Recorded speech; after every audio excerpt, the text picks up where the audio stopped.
Are you thinking about hiring a realtor for your next purchase or sale? Before you do, let me share a shocking truth.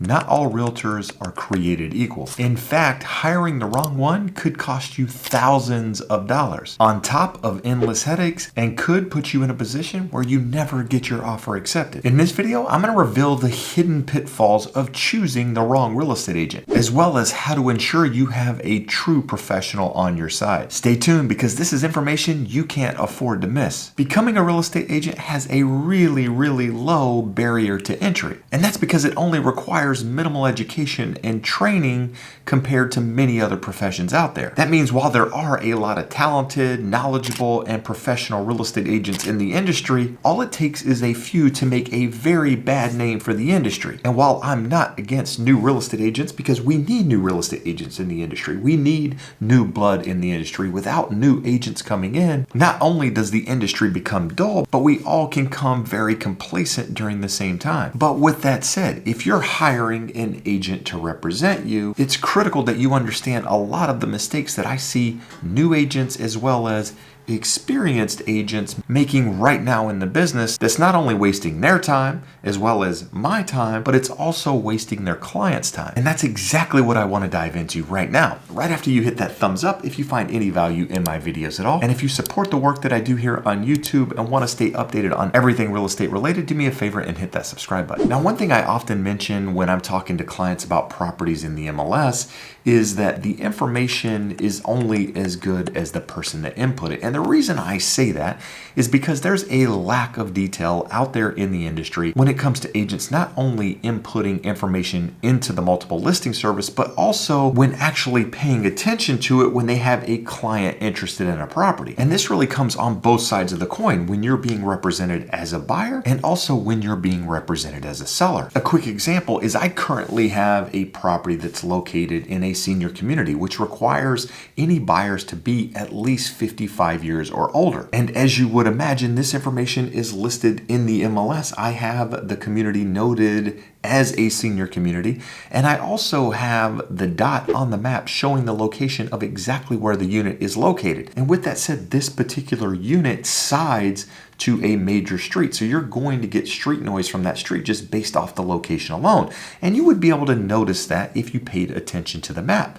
But what I've had is several agents call to show the property only to cancel the appointments at the very last minute, or after seeing the unit telling me, oh, I didn't know it was a senior community. Oh, I didn't know it was located near a street, which quite frankly, after 20 years still doesn't really surprise me because most agents aren't paying attention to the information in the MLS. All it takes is a quick scan of the information that's right there in front of your face. We tried to make it as simple as possible. We, as experienced professional agents, try to put all the information that is available about that unit out there so that any other agent viewing it for their client has the information necessary to be able to provide that to their client. But with that, out of the 30 plus showings that we've had on this property, I would say that more than 15 of the showings on this unit either didn't know it was a senior community because they didn't pay attention to it in the MLS, or they didn't know it was located near a major street. And the reason I bring this up is because there's a lack of detail out there in the industry when it comes to real estate agents. You need a real estate agent that does have attention to detail, that is looking at this stuff, at least bringing it to your attention prior to getting there, saying, hey, listen, this property is located near a major street. I just want to make sure you're aware of that before we get out there to the unit, because there are going to be buyers that say, absolutely not. I don't want a property that's located near that street, and therefore they're going to ask to not see that property, which is not only going to save them time, but it's going to save you time, and it's going to save me as well as my seller time, because my seller has to leave for every single showing we have on this property. And you might be saying, well, Jeb, why don't you mention it to every single person that calls that it's a senior community, that it's located near a street? Yeah, I could do that, and I do more often than not, but at the end of the day, it's your agent's responsibility who is representing you to have the attention to detail to be able to look through that information and provide you with the information necessary since they're the one that's representing you. And on top of that, the lack of detail isn't limited to the buyer's agent. It can also happen on the selling side. And this is where I'm often telling clients that the information that's input into the MLS is only as good as the person that input it. And the reason I often bring this up to clients is because clients want to get super detailed in their search. They want to tell me about everything they want in a property. They want an open kitchen. They want a turnkey property. They want all of these things in a property, which I completely understand. But the problem is, as an agent, if I put in the search criteria to match exactly what they want, and the agent on the other side hasn't input the information correctly on their side, then I might be getting more detailed in my criteria than the other agent has input.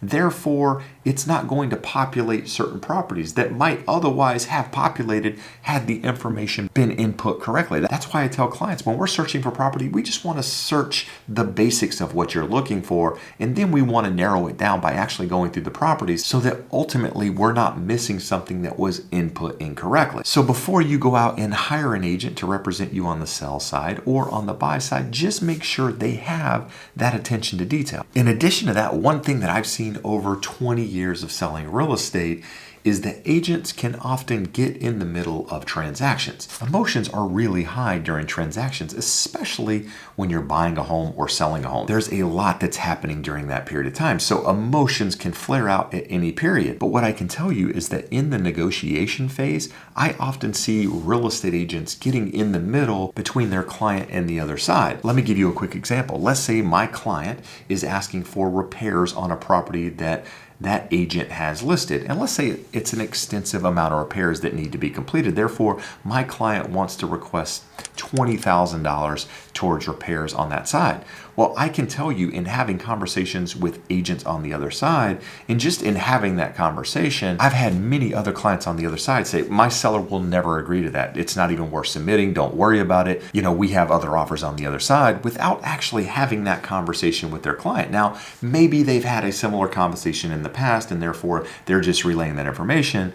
But what I can tell you more often than not is that they're letting their emotions get the better part of them, and now they're starting to negotiate on behalf of their client without actually taking the information that we're requesting to the client. And this can happen in a number of ways. Agents just being too aggressive, unresponsive, or just simply not understanding the process. And in turn, what these agents are doing is creating unnecessary obstacles in the transaction that don't need to be there. So just make sure when you're hiring your agent, you're not hiring an agent that you think could potentially get in the way of the transaction, even when they think they're doing you a favor by negotiating on your behalf. Ultimately, what you want is an agent that does have your best interest in mind and does try to get the other side to potentially work in favor of you. But ultimately, what you don't want is an agent that's overly aggressive and could potentially hurt the negotiation phase of the contract. Another thing you want to pay close attention to when hiring your agent is making sure you have an agent that understands the local market. They have market knowledge. Over the last couple of years, because of the craziness in appreciation and home prices and interest rates going up, there's been a lot of agents, not only on YouTube, but just out there in the market in general, talking about a housing crash, how you should wait as a buyer to purchase a home, and how it's not the best time because things are going to correct, the market's going to change, etc., etc. Meanwhile, prices have continued to appreciate. Supply has remained low, demand has remained high, and those that decided to take that advice in some cases have been priced out of the market entirely because they were given bad advice. So just make sure you don't have an agent that's telling you to do one thing or another. They shouldn't tell you to buy a home. They shouldn't tell you to wait. But rather, they should just tell you what's happening currently in the market so that you can make an informed decision whether or not it's the right time for you in your life to purchase a home. At the end of the day, you want someone that understands the local market. They understand the current trends in the market, as well as why homes are priced the way that they are. You want somebody that can read the comparables and tell you whether or not a home is priced correctly based off other comparables in the market, not what's happening in another state, not what's happening in the global economy. Why is it happening right here, right now, and how it will ultimately affect you? At the end of the day, a lack of knowledge can lead to poor advice and ultimately suboptimal decisions when it comes to whether or not you should be buying a certain property. Now, this list could go on and on. I could talk about negotiation skills, which are a must. I could talk about ineffective communication, how communication needs to be part of the transaction. I could also talk about being an order taker versus a personal representative, somebody that actually is representing you and not just taking orders, somebody that's willing to stand up and tell you not to buy something, or maybe suggest that you don't buy something because there's an issue, not just go along with the flow. But instead, I want to talk about something that I'm seeing a lot of right now in the market, and that's a failure of agents willing to vet buyers, willing to vet sellers when it actually comes to representing them.